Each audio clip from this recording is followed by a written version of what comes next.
En sevdiyim distopik romanlardan biri Damızlıq Qızın hekayəsi haqqında danışmaq istəyirəm.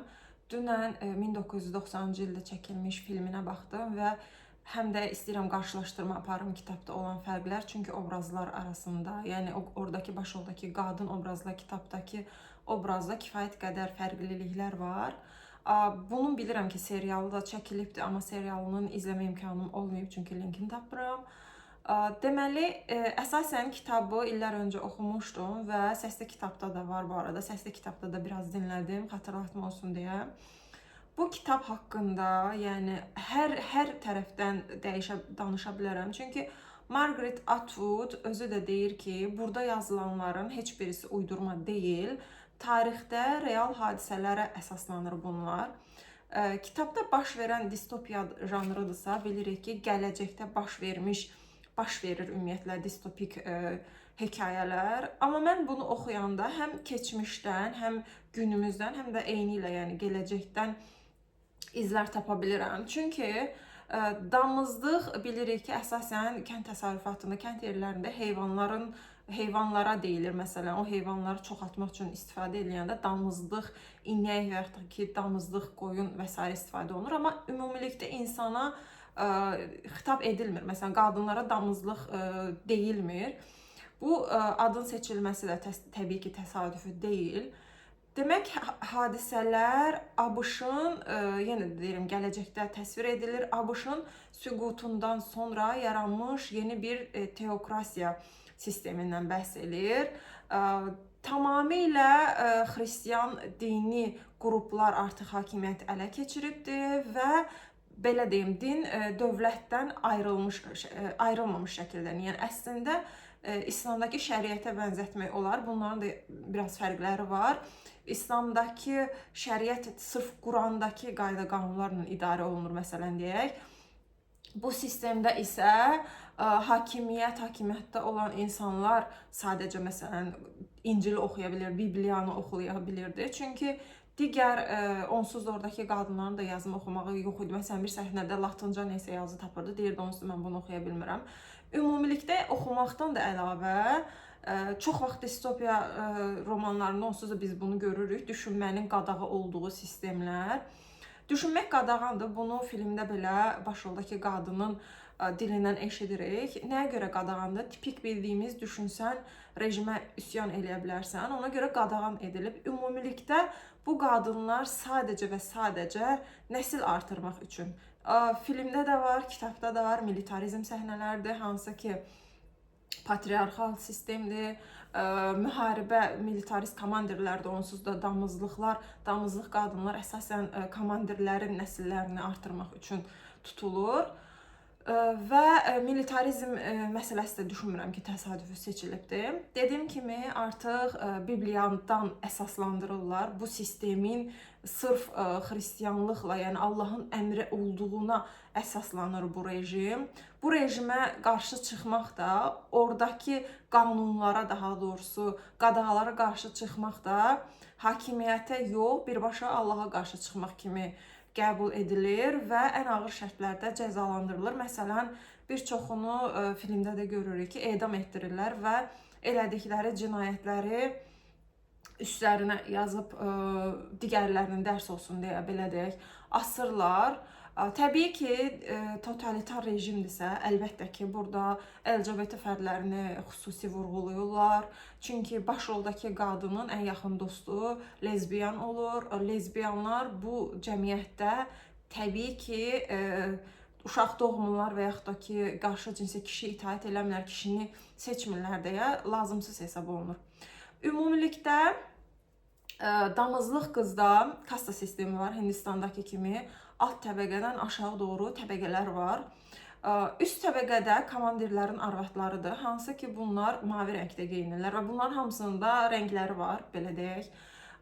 Mavi rəngdə geyinirlər. Bu qadınlar deməli uşaq dünyaya gətirə bilmirlər və belə bir şey də var ki, filmdə məsəl üçün başroldakı qadının komandiri sonsuz olur. Uşaq dünyaya gətirmək problemi onda olur. Çünki başroldakı qadından öncə də bir neçə dəfə damızlıq qız istifadə edilib, amma onlar da uşaq verə bilmədikləri üçün ya öldürülüblər, ya yararsız şəkildə atılıblar. Yəni ki, əsla uşaq dünyaya gətirmirsənsə, kişilərdə bu problem sorğulanmır. Bu arada nəyə görə başroldakı qadın deyirəm? Çünki kitabda başroldakı qadının adı yoxdur. Bir səhnədə adını, digər qadınların adını eşidirik demək istəyəndə o səhnə kəsilir, yəni adı bilinmir. Filmdə isə qadının adı Kate-dir. Adının vurğulanmaması düşünürəm ki, çox-çox önəmlidir mənə görə. Çünki bu qadınların adının olmaması kimliyinin olmaması deməkdir. Yəni bir düşüncən yoxdur, heç bir hüququn yoxdur. Yəni insan olaraq yoxsan. Sadəcə militarizm üçün, hərbi üçün, dövlət üçün nəsil artırmaq vasitəsilə. Yəni sən bundan ibarətsən. Ona görə də adının olmaması detalını ümumilikdə mən qadınlarla bağlı mövzularda bu detalı çox sevirəm. Çünki bir çox feminist ədəbiyyatda da bu işləndirir. Və bunlara da hansı ki komandirlərin damızlıqlarıdırlar. Onun məsələn filan komandirin damızlığı belə deyilir, belə səsləndirilir. Bu qadınlarda ilk məsələn filmdə də görəndə krem və s. baxım məhsullarından azad ediliblər. Eyni dinlərdə də ümumiyyətlə təkcə xristianlıqda yox, digər dinlərdə də bu var. Qadın məsəl üçün bəzənə bilməz. Çünki bəzənirsənsə kişini yoldan çıxarda bilərsən, kişinin ağlını başından ala bilərsən, onun şəhvət hissi oyandırarsan. Yəni bir növ kişini günaha soxmuş ola bilərsən. Kişi günaha girməsin deyə sən mümkün qədər saçını gizlətməlisən, gözəl görünməməlisən. Əl kremi məsələn bu səhnədə axtarırdı başroldakı qadın və bu filmdə isə komandirdən xahiş edirdi ki, mənə əl kremi tapa bilərsən. Yəni o qədər xırda bir şey onlar üçün əl çatmazdı. Və komandir soruşur ki, məsələn sən nə edirsən də əllərin bu vəziyyətdə? Kərə yağından deyir, yemək yeyəndə kərə yağından oğurlayıram, istifadə edirəm. Və bir də Lidiya xala var. Yenə də deyirəm, bu kassalar sayın fikrim dağıldı. Kassadakı qadınlar, komandirlərin arvadları, hansı ki uşaq dünyaya gətirə bilmirlər. İncilə əsaslanaraq, İncildən bir hekayə oxunur kitabda, filmdə də var bu. Hekayə oxunaraq deyilir ki, əgər həyat yoldaşlarınızın, yəni kişilərin uşaqları olmursa, qadın onlar üçün doğuş eləyə bilmirsə, cariyələrdən, yəni ikinci bir qadından uşaq doğuzdura bilərsiniz. Yəni İslamda da bu var, xristianlıqda, Bibliya haqqında belə bir şey var ki, digər səmavi kitabların dəyişdirildiyi deyilir. Təbii ki, yəni onlar da öz kitablarının dəyişdirildiyini əlbəttə ki, qəbul eləmirlər. Qəbul eləsələr o kitabları oxumazlar, belə deyim. Amma məsələn, İncilin 11 nüsxəsi var bildiyim qədərilə. Daha çoxdur hətta. Quranın isə tək fərqi Quranın dəyişdirilmədiyidir. Allah güya ki, digər kitablardan fərqli olaraq Quranı ən son göndərir və deyir ki, Quranın özüm qiyamətə qədər qoruyacağım. Bu çox önəmli bir detaldır. Çünki bizdə Azərbaycanlı feministlər də bu mövzunu müzakirə eləyəndə, İslamda feminizm mövzusunu müzakirə eləyəndə ki, bunlar düşünürlər ki, məsələn, dini qəbul etmiş, ikinci cins olmağı öz azad iradəsi ilə qəbul eləmiş qadınları kənarlaşdırmaq olmaz. Çünki bütün qadınlar bərabər olmalıdır, qadın qadına dəstək olmalıdır, sırf həmcinsiz deyə. Məsələn, mən bu müzakirəyə baxmışdım, seminara baxmışdım ki, YouTube'da da var idi. Azərbaycanın çox məşhur feministlərindən biridir. Məsələn, o da eynisi ilə deyirdi ki, Quran təhrif olunubdur. Çünki Quranı tərcümə eləyənlər, nəşr eləyənlər tarix boyu kişilər olub və patriarxizm, yəni kişilər onları özünün istədiyi kimi o ayələr təhrif eləyiblər. Halbuki yenə də deyirəm, ümumilikdə Quran təhrif oluna bilməz.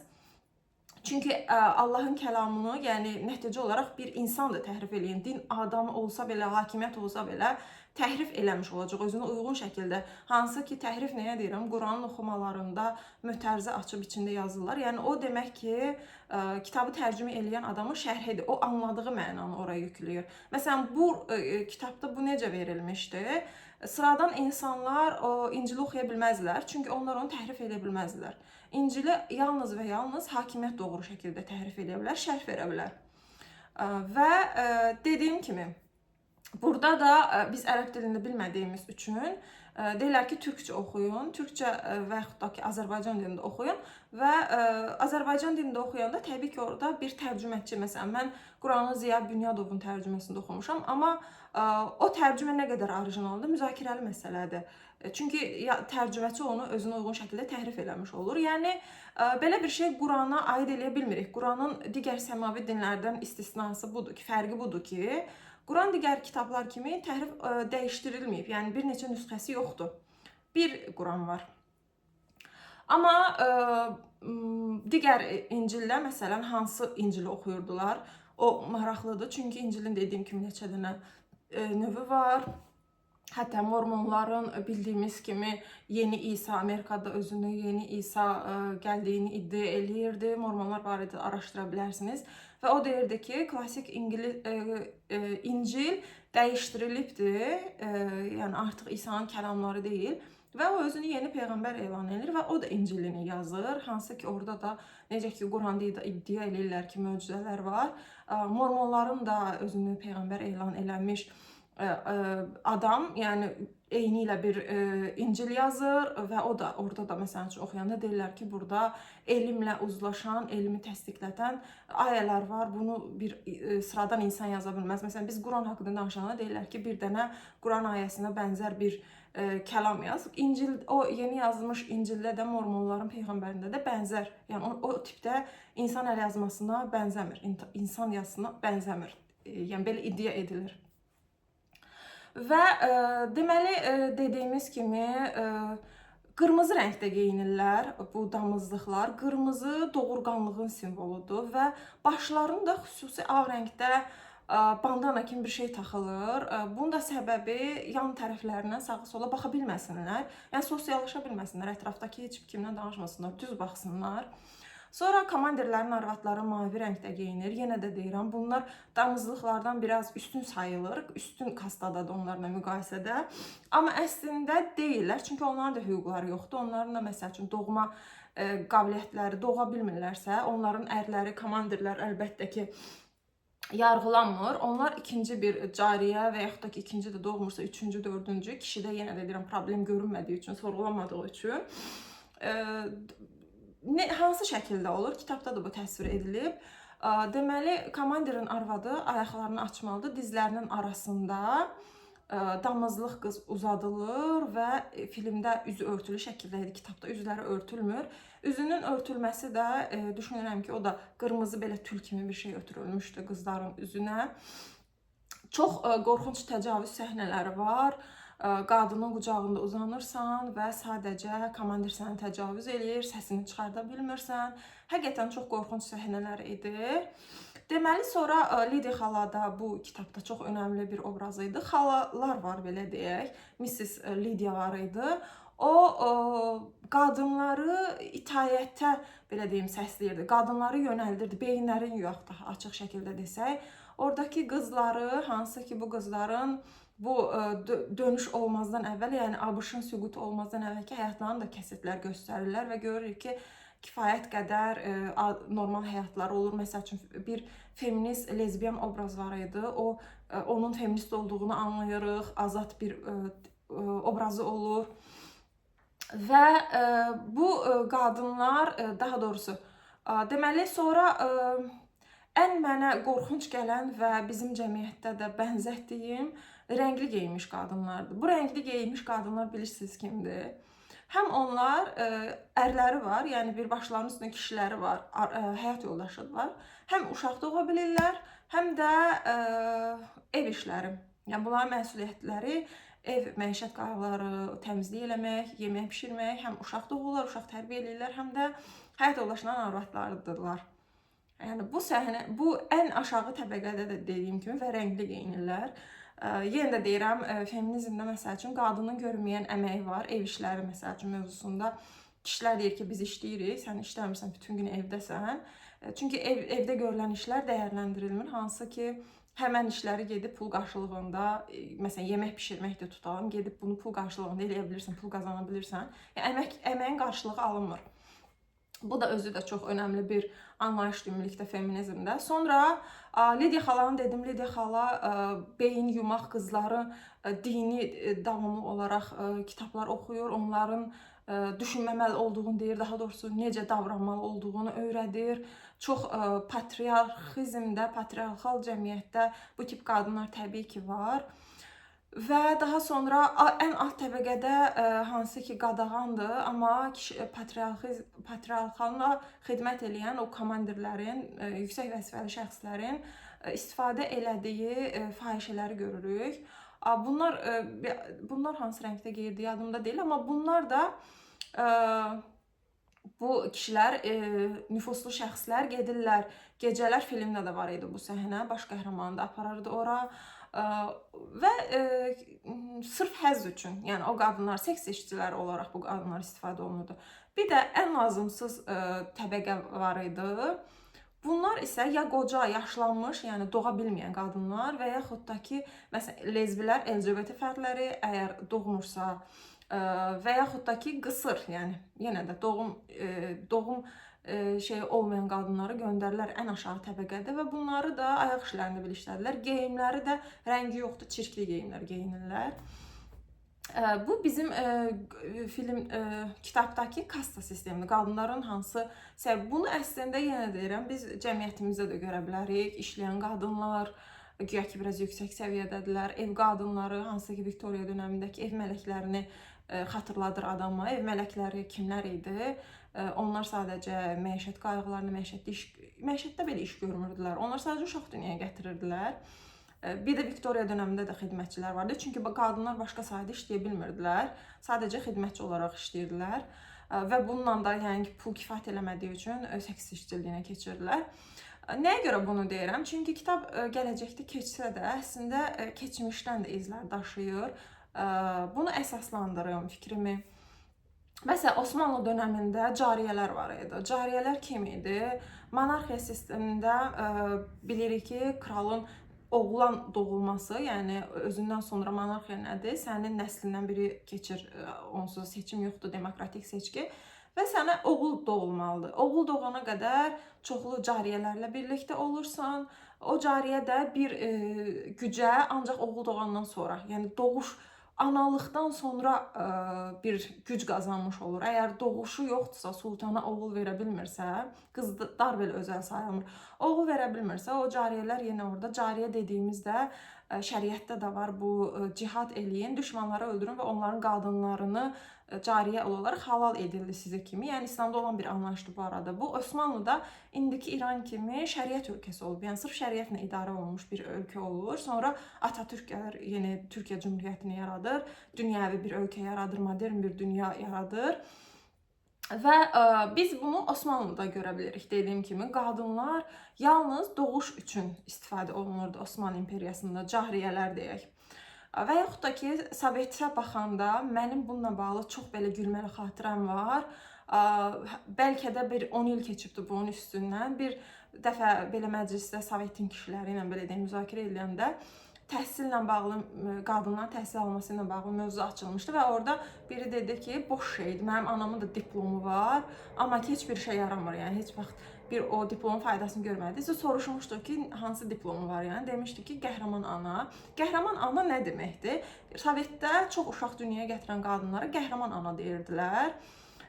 Və modern Rusiyada da, bugünün modern dediyim, bugünün Rusiyasında da, məsələn, qadınlar doğuşa təhrik edilir.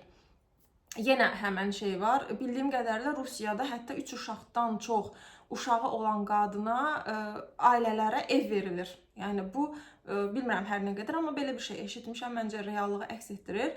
Yəni bu nəyə görə lazımdır? Çünki hökumətə nüfus lazımdır, nüfus sayı. Nəyə görə lazımdır? Çünki müharibələr edilir, kişilər gedirlər o müharibələrdə ölürlər və insan sayı azalır. İnsan sayı azalmaq dövlətin, yəni səhər müharibəyə göndərməyə adam tapılmayacaq.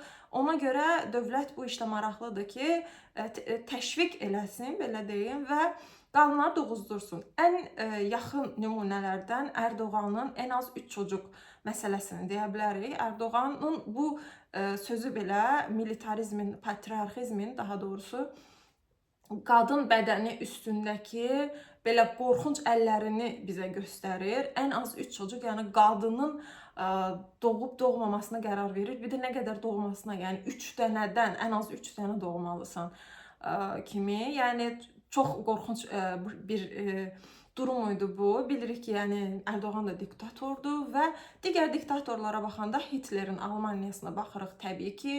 Hitlerin Almaniyasında da bənzər şeylər görürük. Bilirik ki, LGBT-yə münasibət onsuz da necə olduğunu bilirik. Və çünki Auschwitz-də onlar qaraçılarla, polyaklarla, nə bilim, Yahudilərlə birlikdə həm də LGBT fərdlərini göndərirdi, yararsız hesab olunurdu onları və yaxud öldürülürdü. Çünki hərbiyə yaramırlar, doğuşa yaramırlar.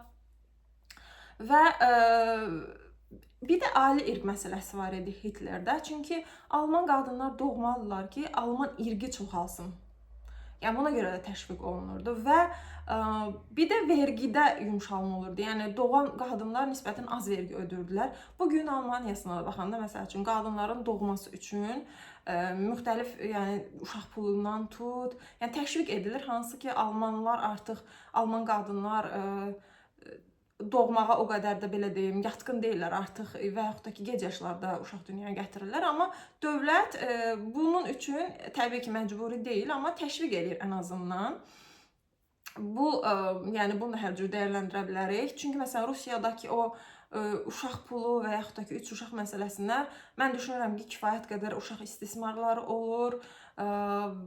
Kişilər qadınları zorla doğuzdururlar sırf o uşaq pulu üçün və yaxud da ki, ev məsələsinə görə.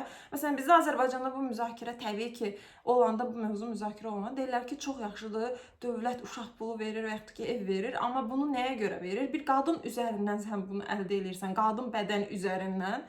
Düşünürəm ki, yəni çox qorxunc hekayələr var sırf bu uşaq məsələsində, ev məsələsində Rusiya ilə bağlı. Və daha sonra Mussolini İtaliyasında da yəni bənzər şeylər var, vergilərdən azad olmaq məsələsi və s. Yəni demək daha sonra nəyə görə bunları nümunə gətirirəm? Çünki keçmişdə də, günümüzdə də bu qadınlıq və analıq mövzusu ilə bağlı, uşaq doğumu ilə bağlı, yəni bu filmdə tamamilə Margaretə qatılıram, Margaret Atwood'a qatılıram ki, bunlar real yaşanmış hekayələrdir. Sadəcə kitabda bu qorxunc təsvir olduğu üçün biz bunu kənardan baxanda, məsəl üçün, ya bənzərlikləri görəcəyik, daha da dəhşətə qapılacağıq, ya da ki, kitab əgər düzgün analiz qabiliyyətimiz yoxdursa, sanki fərqli bir dünyadan danışırmış kimi düşünəcəyik. Və yaxud da deməli, bir də bir məsələyə toxunmaq istəyirəm. Dinlərdəki qadın və ana obrazına. Çünki məsələn İncildə dediyim kimi İncildəki hekayələrə əsaslanırlar qadınların. Deyir ki, burada belə deyim, belə təsvir yaranır ki, ekoloji təbiətin kirlənməsi, artıq Amerika dağıldı, batdı, insanlar qısırlaşıb, yəni qadınlar doğa bilmir, lənətlənib, belə deyək. Və bəzi qadınlar var ki, onlar bir növ müqəddəs kimi deyərdim ki, seçiliblər, şanslı daha doğrusu. Çünki o qadınları da davamlı olaraq Lidiya xala təbliğ edir ki, siz şanslısınız. Çünki digərləri doğa bilmir, sizin isə bu qabiliyyətiniz var. Və İncildən yenə də deyirəm, fikirlər əsaslandırır bununla bağlı və İncildə qadına münasibətə baxırıq. Axı bir də Məryəm ana faktoru var. Necə yəni qadınlar ikinci cins görülür deyiriksə, Simone de Beauvoir'ın kitabı var idi, ikinci cins. Bütün dinlərdə, xristianlıqda da, İslamda da qadınlar ikinci cinsdir. Məsələn, İslamda da bir qadının səsi ilə, nə bilim, iki qadının səsi bir kişinin səsinə bərabərdir və s. Çox şeylər var əslində. Və yaxud da ki, döymə kişilərə əmr var ki, qadını döyə bilərsən kimi. Bunu əlbəttə ki, şərh edirlər, istədikləri kimi, yox, orada o deyilmək istəyirəm, amma yəni var, bu ayələr var. Yəni, burada demək istədiyim, necə ki, Quranda təsvir edilən qadınlar haqqında deyəndə qadınlar axı ikinci cinsli İslamda deyirlər ki, yox, Məhəmməd deyib ki, cənnət anaların ayağının altındadır. Burada hər zaman deyirəm, dinin qadın anlayışı ilə ana anlayışı tamam fərqli şeylərdir. Orada anaların ayağının altındadır cənnət, qadının deyil. Qadın əksinə Həzrət Əlində belə bir hədisi var idi ki, şeytanın ən güclü silahları olaraq təsvir edilir. Kişilər çünki yoldan çıxardırıq. Yəni kişilər üçün bu dünya bir imtahandır. Əslində qadınlara belə deyim, müraciət olunmur heç. kişilər üçün bir imtahandır və qadınlar onları yoldan çıxardır. Cənnət hekayəsinə baxanda, Adəmin yaradılış hekayəsinə belə baxanda, Adəmi yoldan çıxardan kim idi? Həvva idi. Həvva onu təhrik eləyirdi ki, qadağan olmuş almanı yeyək. Yəni məsələn doğuş məsələsinin özü də İncildə də bu hissələri oxuyurdu. Bu Quranda da var ki, qadınlar doğaraq günahlarından təmizlənirlər. Yəni o qədər ağrı çəkirlər, onların elədiyi günahlardır. Hər günah yəni sən nə qədər ağrı çəkirsənsə, uşaq dünyaya gətirsənsə, günahların o qədər silinir. Məsələn, İslamda da yenə belə bir şey var ki, 3 qız uşağını dünyaya gətirib onları İslam qayda qanunlarına uyğun təlim-tərbiyə eləyən analar və evləndirən təbii ki, yəni sonuna çatdırmalısan, doğmaqla bitmir. Bu qadınlar cənnətlə mükafatlandırılır. Yəni qısaca qadın obrazı ilə ana obrazı tamamilə fərqli şeylərdir İslamda. Eləcə də İncildə. İncildə deyirik ki, bəs qadınlar ikinci cinsdə Məryəm ana faktoru var. Bu necə olur? Məryəm anadır. Yenə də deyək. Bir də yəni sekslə məşğul olmamış bakirə Məryəmdir. Yəni İsanı dünyaya gətirib ana obrazıdır o, fədakar anadır. Oğlunu qurban verib, oğlunun kədər faciəvi bir həyat yaşamış ağsaçlı ana obrazıdır. Bu tamamilə başqa bir şeydir. Məsələn, Azərbaycanda da, müsəlman ölkələrində də fədakar, saçları ağarmış, pis həyat yaşamaqdan üzü gözü bərbad hala düşmüş, baxımsız, özəlliklə baxımsız, qəşəng geyinməyən qadınlar hörmət görülür. Özəlliklə onlar uşaq sahibidirlərsə. Amma baxımlı, çünki bu kitabda da yenə də deyirəm, adi əl kremi belə qadağaydı, istifadə eləmirlər. Və hətta onlara Lidiya xala təlim keçirdi ki, keçmişdə qadınlardan nə bilim incə belli olması tələb olunurdu, xırda burunların olması tələb olunurdu, belə gözəl olmaqlar gözlənilirdi. Yəni keçmişi çox bərbad bir şey kimi danışır. Amma indi deyir siz bu şeylərdən qurtulmusunuz. Çünki sizin yəni gözəl olmanıza da belə ehtiyac yoxdur. Heç bir funksiyaları, heç bir şey yoxdur. Bu insanlar, bu qadınlar sadəcə nəsil artırmaq. Sadəcə bu, təsəvvür eləyin belə bir şey. Və Azərbaycanda da yəni eyni ilə bir qadın nə qədər bədbəxtdirsə, bir qadın nə qədər seks həyatı yoxdursa, bir qadın nə qədər flört eləmirsə, yəni kişilərdən özünü sevgilisi varsa və yaxud da ki bir neçə flört eləyən, vampir ədəbiyyatında da bu vardır, flört eləyən qadındırsa, sevgililəri varsa, azad seks belə deyim, imkanları varsa, o qadın əxlaqsızdır. Azad seks yaşayan qadınlar əxlaqsız olduğu kimi, azad seks yaşayan kişilər necədirlər? Hörmətə layiqdirlər. Yəni hörmət görürlər hətta. Amma Ramiz Rövşənin şeirlərindəki kimi qapqara geyinmiş, oğlunun törpə, şəhid anaları belə deyək, şəhid analarına baxın. Oğulların torpağı qurban veriblər, saçları ağarıb, qapqara geyiniblər, başlarının çoxsunu məcbur şəkildə bağlatdırırlar, məcbur şəkildə dediyim mənəvi baskı eləyirlər, psixoloji baskı eləyirlər. Onların başlarını bağlatdırırlar, fədakar ağlamaqdan gözlərinin yaşı qurumuş analar, şəhid anaları. Qurban, faciəvi, bədbəxt, dünyanın bədbəxt övlad itirmək, bədbəxt qadınlar hörmət görür. Amma yenə də deyirəm, övladı olduğu halda belə bəzənən, düzənən, gözəl görünən qadınlar heç bir dəyişim yoxdur. Yəni bu günümüzdə eyni reaksiya görünür. Bunu çox yəni İslamda qadına münasibəti o qədər sıxılıram ki, hər dəfə qadını dəyər görür, İslama qədər qız uşaqlarını diri-diri yandırırlar, Məhəmməd gəldi, qoymadı. Bəs o zaman Xədicə faktoru var, yəni Xədicəni bir də nümunə gətirirlər ki, iş qadını. Xədicə İslam yayılmazdan öncə o iş qadını olubdu. Yəni Məhəmməd də çoban idi, Məhəmmədi yanına alan da Xədicə olub. Bəs qız uşaqlar diri-diri yandırılırdısa, Xədicə necə bu imkanlara sahib idi? Yəni mən o anlatıldığı qədər, Peyğəmbərə qədər ki, dönəmin Məkkədəki ərəblərin anlatıldığı qədər bərbad olduğunu sözündüzü düşünmürəm. Bu tipik hər bir siyasətçi, onsuz da yəni siyasətə gəlmək istəyən adam özündən əvvəlki dönəmi pis, yəni filan şeyləri yaşayırsınız, mən gələcəm sizi xilas edəcəm tipli və yaxud da ki mən gəldim filan şeyləri elədim tipli, yəni tipik siyasətçi davranışlarıdır, belə deyək.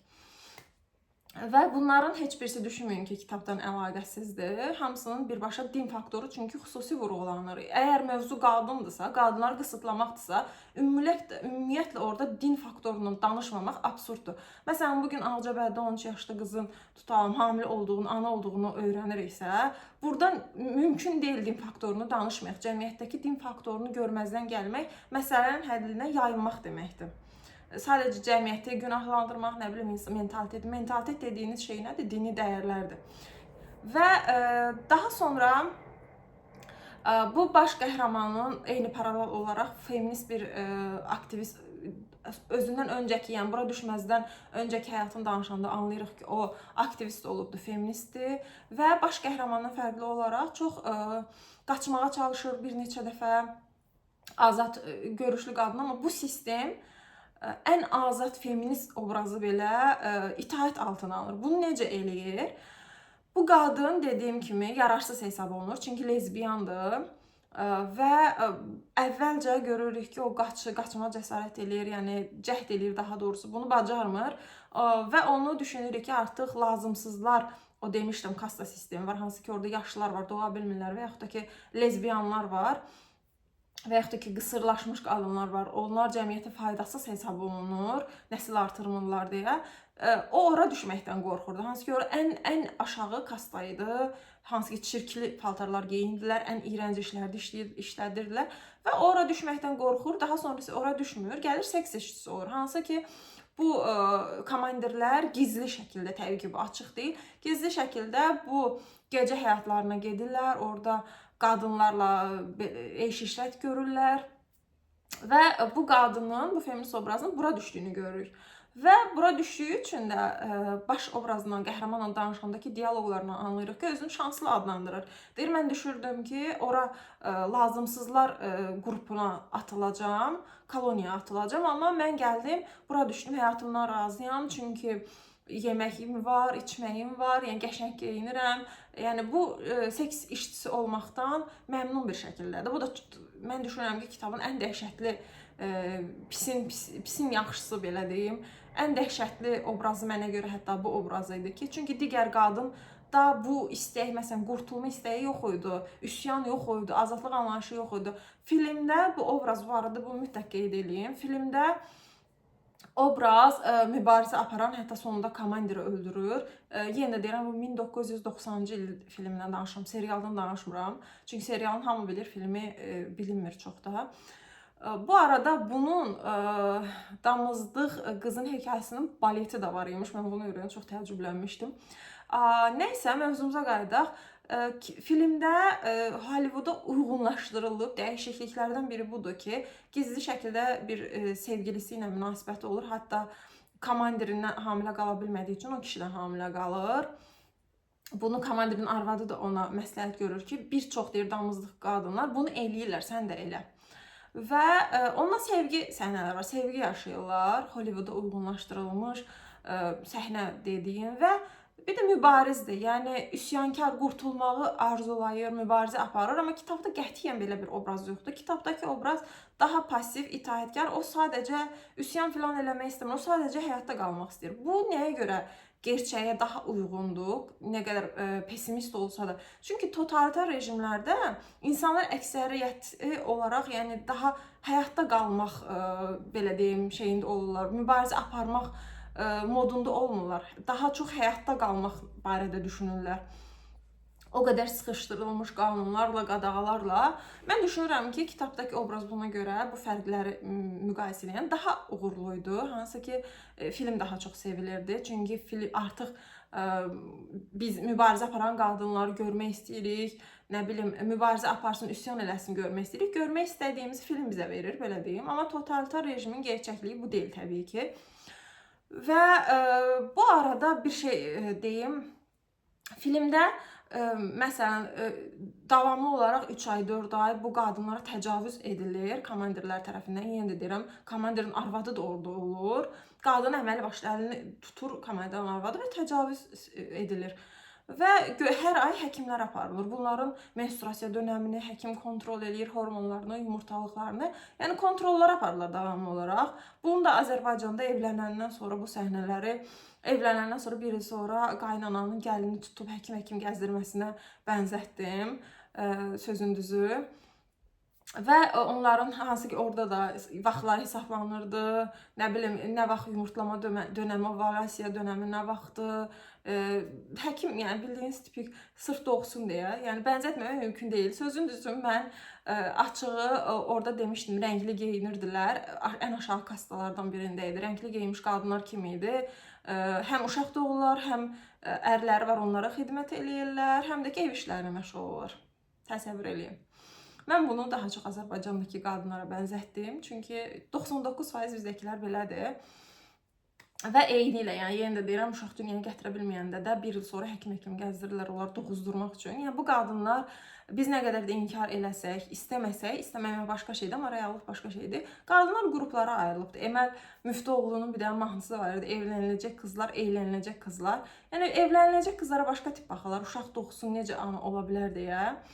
Əylənəcək qızlara başqa cür. Məsələn, çox vaxt sevdiyin qızla evlənə bilmirsən, evliliyə uyğun deyil. Evləndiyin qadını sevə bilmirsən. Yəni hətta belə bir şey də var ki, sevişdiyinlə evlənmə, evlənəcəyinlə sevişmə tipli, yəni yanaşma da bunu göstərir ki, Azərbaycanda bu reallıq hələ də var. Azərbaycanda çox nadirən deyərdim ki, sevgi yaşadığı adamla evlilik istəyir oğlanlar. Ən modern göründüklərimizdə belə sırf uşaq mövzusu, ailə mövzusunda fərqli qadın istəyirlər. Və daha sonra deməli filmdəki fikrim dağıldı. Filmdən nə demək istəyirdim? Eynən, yəni obraz hansı ki 3 ay keçir. Həkim gəzdirirlər. Komandirin arvadı təbii ki bir də bunu eləyir. Əgər doğa bilmirsə, həkim filmdə də bu səhnə var idi. Deyir ki, bir çox damızlıq qızlar, yəni mən səni xilas edə bilərəm, həkim deyir bunu. Digər damızlıqlar da bunu eləyir həyatda qalmaq üçün. Çünki doğmasan, bu arada doğmasalar nə olur bu qadınlara? Çünki komandiri qısırdı. Yəni doğmur. Doğmursa ya öldürülür, ya da ki o lazımsız deyilən kastaya atılır. Hansı ki ən ayaq işləri görürlər orada. Orada qocalar var idi, feministlər var idi, lezbiyanlar var idi. Feministlər bu arada nəyə görə oradadır? Çünki onlar bu sistemi qəbul eləmirlər. Lezbiyanlar da o sistemə uyğun deyirlər. Feministlər də sorğuluyurlar da, üsyan eləyirlər deyə. Onlar da lazımsız. Çünki o şərtlərə uyğun gəlmir. Nə idi? Düşünməməlisən. Düşünmək qadağandır. Filmdə də bu başroldakı qızın dilindən, komandirindən səhnəsində biz bunu görürdük ki, o deyirdi ki, biz düşünmürük. Amma feministlər nə edirdi? Feministlər sorğulayır, bir də feminist deyəndə üsyankar bir obraz gəlir ağla. Onlar bu rejimə uyğunlaşdırılmadığı üçün kənarlaşdırırlar, daha doğrusu cəzalandırılırlar. Həkimlər də deyir ki, əgər sən doğa bilməsən, təbii ki, kişini gedib sorğulamırıq, niyə qısırsan deyə. Qadındakı problemləri araşdırırlar və deyir ki, sən əgər doğa bilməsən, digər kimi öldürüləcəksən, ya da ki, o koloniya atılacaqsan, istəyirsən, mən səndən birlikdə olum, yəni belə uşaq dünyaya gətir. Təsəvvür edirsiniz, bu səhnədə var idi, yəni. Və bunu da Azərbaycan cəmiyyətindən çox fərqli deyil, çünki bizdə də uşaq əgər olmursa, ilk olaraq qadını sürüyürlər həkimlərdə. Kişidə ağla gəlmir, kişi qadın qədər belə deyim, uşaq olmursa, eyni anda məsəl üçün uşaq istəyirik, eyni anda gedək həkimə, bəlkə səndə problem var, olmur. Bəlkə illər keçir, həkim deyir ki, qadında heç bir problem yoxdur, bəlkə yalvar yaxarışdan sonra o kişini aparmaq olar, o da özlərinə sığışdırmırlar ki, məndə problem var. Yəni bu səhnədə, bunlar da çox bənzərdir. Yəni kitab, yenə deyirəm, o qədər möhtəşəmdir ki, heç də gələcək zamanı belə distopik təsvir eləməyib. Keçmişdə, bugün də, hər toplumda var bu şeylər. Totalitar olmayan cəmiyyətlərdə belə var bu şeylər. Və daha sonra biz görürük ki, feminist obrazı dedim, hansı ki artıq o seks işçisinə dönmüşdü və onun sistem qarşısında necə yox olduğunu, kimliyinin məhv olduğunu görürdük. Seks işçisinə dönürdü və başroldakı qız, bu arada filmdə qızın adı var. Filmdə qızın adı Kate'dir. Yenə də deyirəm, kitabda adı yoxdur və bu daha özəl eləyir kitabı.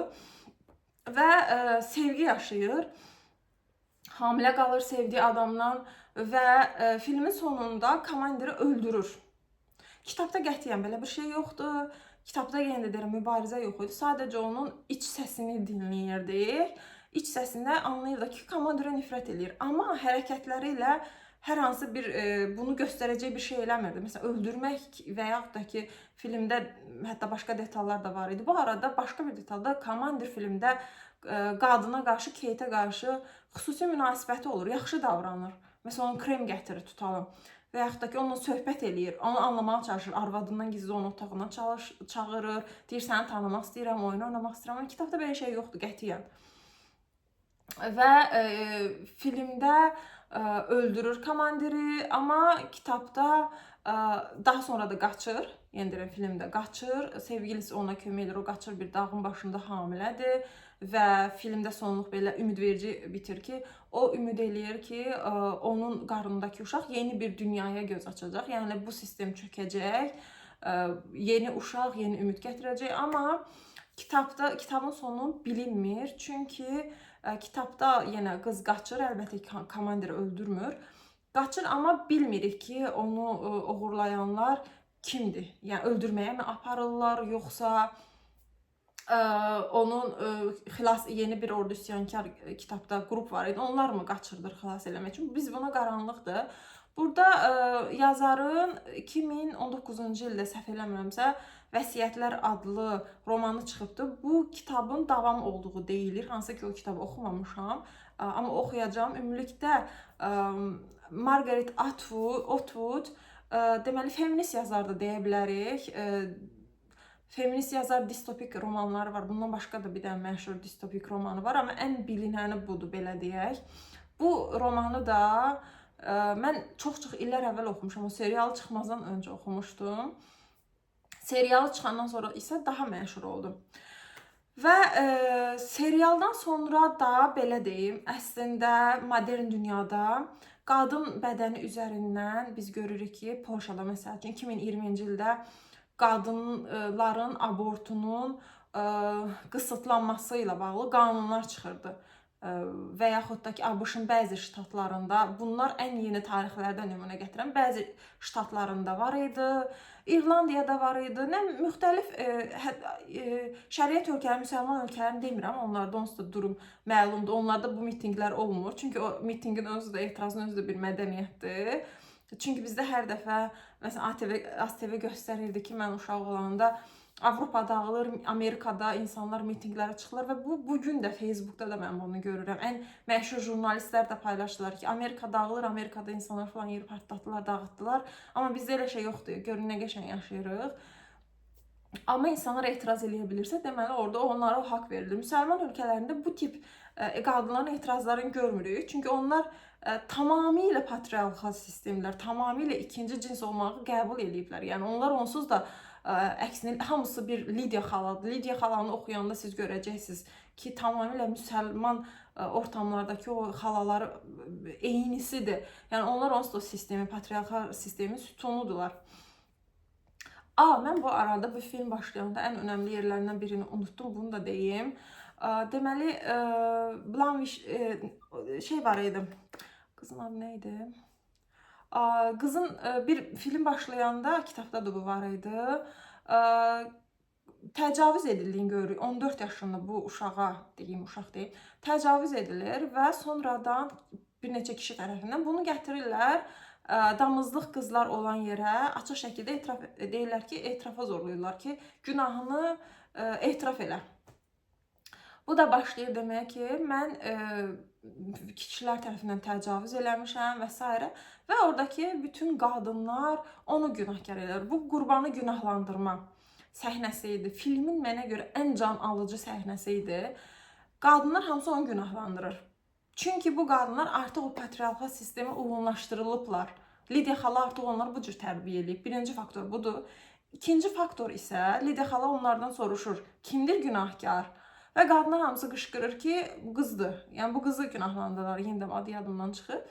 Nəyə görə? Çünki onu günahlandırmasalar, kişilər günahlandırsın, onlar cəzalandırılacaq. Yəni onsuz da fərqli bir fikir deyə bilmirlər. Yenə də deyirəm, qəhrəmanın iç səsindən romanı oxuyuruq və görürük ki, o üsyan eləyir içdən içə. Yəni bu şeylərlə razı deyil, amma əməldə bunu şey eləyə bilmir, yəni əksini göstərə bilmir. Və sonda yenə də görürük ki, həmən təcavüz edilmiş qurban özü də deyir ki, mən idim günahkar. Bu nədir? Hər yəni gündəmi belə izləyə bilərik ki, təcavüz olunan Özgecan Aslan var idi məsəl üçün ən yadda qalanlardan. Özgecan Aslan məsələn təcavüz eləyəndə cəmaət deyirdi ki, mini yubka geyinib. Bunu orada əsaslandırırlar. Yəni çox dəhşətli bir şeydir, amma bu gələcəkdə keçən bir hekayə deyil və yaxud da ki, çox keçmiş tarixdə deyil. Yaxın ta 2000-lərdə baş vermiş hadisədir. Cəmiyyətin 80% deyirdilər ki, qız mini yubka geyib və gecə vaxtı. Bu qurbanı günahlandırmada əsas eşitdiyimiz geyimi açıq idi, gecə vaxtı falan yerdə nə işi var idi və yaxud da ki, bizdə məsələn Sənay Yağmur кейsi var idi. Orada deyilirdi ki, qız içki içibdi, xalası oğluna görə onu zorlayıbdı. Yəni içki içib, açıq geyinib, gecə vaxtı çöldə olub və yaxud da ki, hətta gözəl olması belə qadının cinayətdir, qüsurdur. Dinlərdə bu var. Yəni qurbanı günahlandırma mövzusu. Fatma Gülün suçu nə adını o qədər belə zarafatla istifadə eləmişik ki, məsələn, orada da bu mövzular işlənirdi, hansı ki, bu Fatma Gül o mübarizə aparırdı, hüquqi yolla mübarizə aparırdı və prosesin nə qədər uzandığını görürdük. O prosesin uzanması belə əlbəttə ki, patriarxal sistemin bir necə deyim, mübarizəni qarşı tərəfi bezdirmək, qarşı tərəfi mübarizəsindən çəkindirmək üçün seçdiyi yoldur. Artıq məhkəmələrə təxirə salırdı, çox uzun tarixlərdən tutam, 2 ay sonra bir də məhkəmə olur, artıq qarşı tərəf bezsin, imtina eləsin mübarizəsindən. Və yaxın tarixdə deyərdim ki, Azərbaycan tarixi üçün Sənayin elədiyi tarixə keçəcək bir hadisə idi, o mübarizəsini sona qədər davam elətdirdi. Bildiyim qədərlə oğlan həbsə düşdü, amma sonrasını bilmirəm yəni nə olduğunu, amma həbsdə idi. Və yenə burada nəyə vurğulamaq istəyirəm? Kitabda necə ki qızı günahlandırırdıq, 14 yaşlı uşaq idi hansı ki. Burada da məsəl üçün rəyləri oxuyanda 90%-i heç şişirtmirəm o dönəm çünki izləyirdim. 90%-i deyirlər ki, o yaşda qız niyə içki içib? Niyə gedib o vaxtı ora?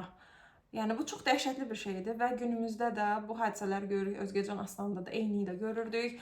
Bir çox nümunələr verərəm, amma əslində uzatmaq istəmirəm. Bu sonluğu necə bitirmək istəyirəm? Deməli, artıq ikonlaşıbdır damızlıq qızın geyimləri. Bir çox aksiyalarda qadınların abortun qısıtlanması ilə bağlı etirazlara çıxanda, Amerikanın yenə də deyirəm, ştatlarında, Polşada yaxın tarixdə 2020-də olmuşdu məsələn bu hadisə Polşada. Çünki katoliklər, Polşa özü də dindar bir toplumdur, kifayət qədər dindardılar. Din demək onsuz da qadını qısıtlamaq bərabərdir, qadını qısıtlamaq. Bir 80% qadınlar üzərindən dəyərləndirilir dinlər.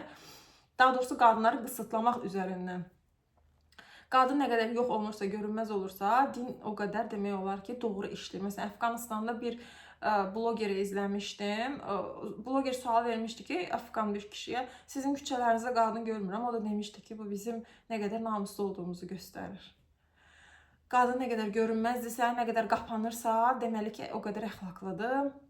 Halbuki anlamır ki, onu el eləyən din patriarxal sistemdir, çürümüş dəyərlərdir. Yəni özü özünə bunu layiq görən qadınlar da var. Qətiyyən mənim həmcinsimdir deyib o qadınları bağrıma falan basmıram. Yəni o qadınlarla həmrəy falan olmaram heç vaxt. Çünki İrandakı qadınları, Əfqanistandakı qadınları qurban olaraq qəbul edirəm. Onlar məcburdular. Yazığım da gəlir, ürəyim də ağrıyır. Amma Azərbaycanda, Türkiyədə seçimlər olduğu halda buna azad seçimdir. Mən istəyirəm, saçımı gizlədirəm ki, kişilər ereksiya olmasın deyən qadına mən əsla mənim həmcinsimdir deyə, yəni həmrəy falan ola bilmərəm.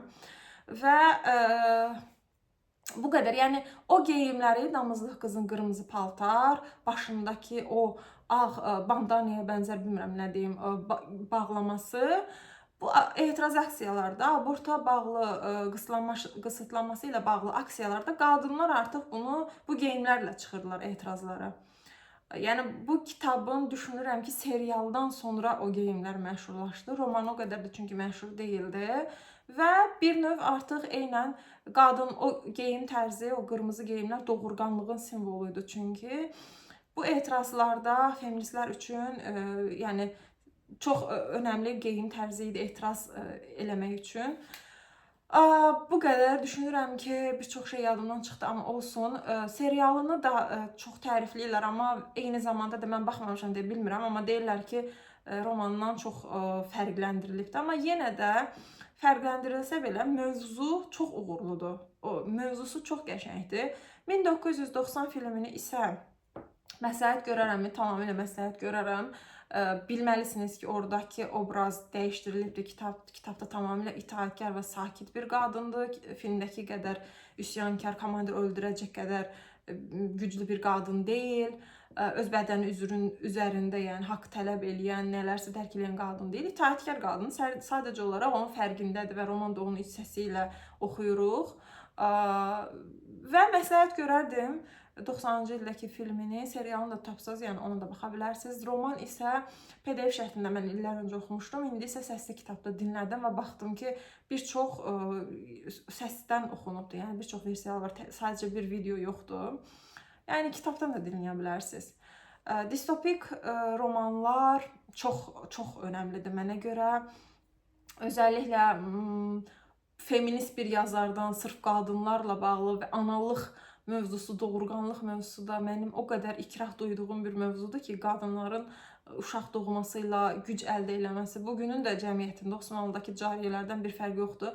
Bugün Azərbaycanda da qadınlar ətrafımızdakı bütün qohumlarımızda, iş yoldaşlarımızda, tələbə yoldaşlarımızda hamısına baxsaq biz bunu görə bilərik ki, qadınlar uşaq doğduqdan sonra cəmiyyətdə bir söz sahibi olur. Artıq bir kimlik qazanmış olur. Anadır. Amma ana olmayana qədər qadın nə qədər uğur qazanırsa qazansın, hətta karyera seçir, işləyirsə, yenə də yarım qəbul edilir. İnsanlar ona yaxşı nə sözlər, yazıq kimi baxır ki, karyeranı seçmişsən, amma yazıq ərə gedə bilmədin. Elgizin videolarındakı kimi reaksiyalar verilir. Yəni hələ də dəyişən bir şey yoxdur. Biz hər nə qədər Elgizin o videolarına baxıb gülsək də, o qeyd, uşaqdır, ailən olsun, kimliyi Malena filmindəki kimi. Yəni başında bir kişi yoxdursa, kişilər sənə bir qadın olaraq baxıb göz tacizi eləyəcəklər və yaxud da ki, evini gizli-gizli səni izləyəcəklər. Amma sənin artıq o müharibədən ərin qaydandan sonra sən olursan onlar üçün, əgər kişi varsa, sən olursan onlar üçün bir namus, yəni artıq sənə baxmırlar. Kişin yoxdursa, uşağın yoxdursa, yarım qəbul edilirsən.